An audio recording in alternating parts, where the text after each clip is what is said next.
ಯಿಂದ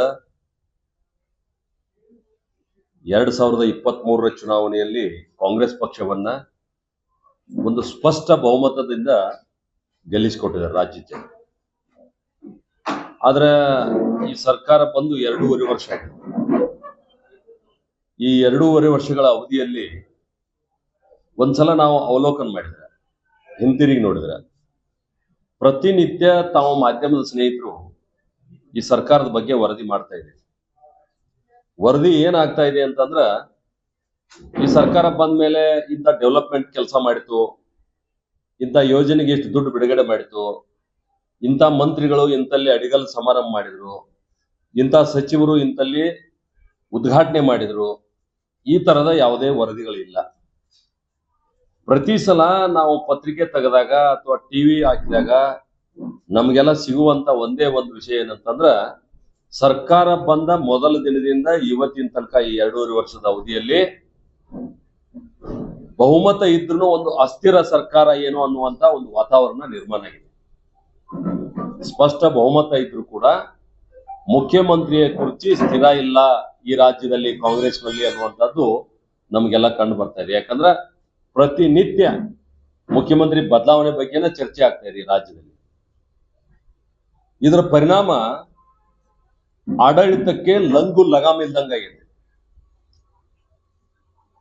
ಯಾವುದೇ ಮಂತ್ರಿಗಳು ತಮ್ಮ ಜವಾಬ್ದಾರಿ ಇರ್ತಕ್ಕಂಥ ಇಲಾಖೆಯನ್ನು ತಗೊಂಡು ಇಡೀ ರಾಜ್ಯದಲ್ಲಿ ಪ್ರವಾಸ ಮಾಡಿರುವಂತದ್ದನ್ನು ನಾವು ಕಾಣ್ತಾ ಇಲ್ಲ. ಯಾವುದೇ ಇಲಾಖೆ ತಗೊಂಡು ಒಬ್ಬ ಮಂತ್ರಿನೂ ಕೂಡ ಇಡೀ ರಾಜ್ಯದ ಎಲ್ಲಾ ಜಿಲ್ಲೆಗಳಿಗೆ ನಾನು ಭೇಟಿ ಕೊಟ್ಟಿದ್ದೀನಿ, ನನ್ನ ಇಲಾಖೆ ಪ್ರಗತಿ ಪರಿಶೀಲನೆ ಮಾಡಿ ಬರ್ತಾ ಇಲ್ಲ. ಮತ್ತು ಇದರ ಪರಿಣಾಮ ಅಧಿಕಾರಿಗಳಿಗೆ ಹೇಳೋರು ಕೇಳೋರು ಯಾರು ಇಲ್ದಂಗ ಆಗ್ಬಿಟ್ಟಾರೆ. ಹೀಗಾಗಿ ರಾಜ್ಯ ಅಭಿವೃದ್ಧಿ ಶೂನ್ಯ ಆಗಿದೆ.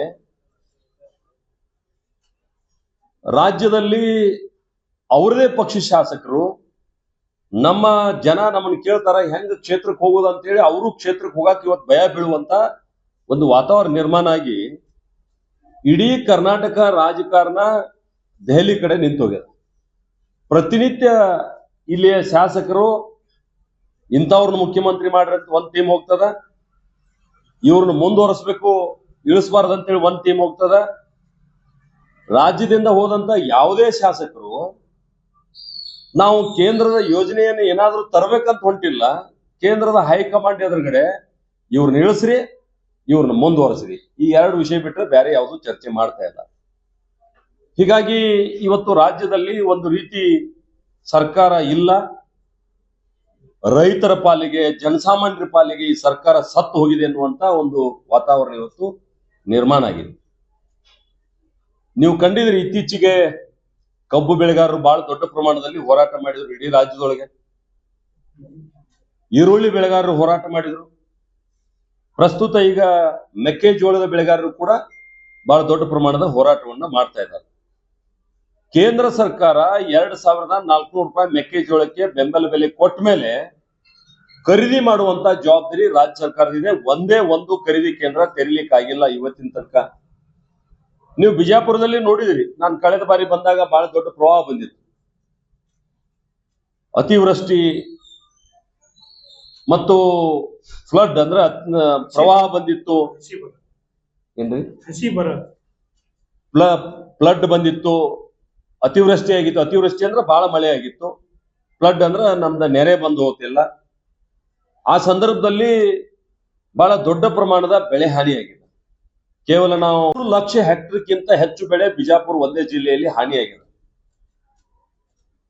ಇವತ್ತು ಸರ್ಕಾರ ಸಹಾಯಕ್ಕೆ ಬರ್ಬೇಕಾಗಿತ್ತು. NDRF, SDRF ರೂಲ್ಸ್ ಪ್ರಕಾರ ಏನ್ ಕೊಡ್ತಾರ ಅದನ್ನಷ್ಟ ಕೊಡ್ಲಿಕ್ಕೆ ಪ್ರಾರಂಭ ಮಾಡಿದಾರೆ.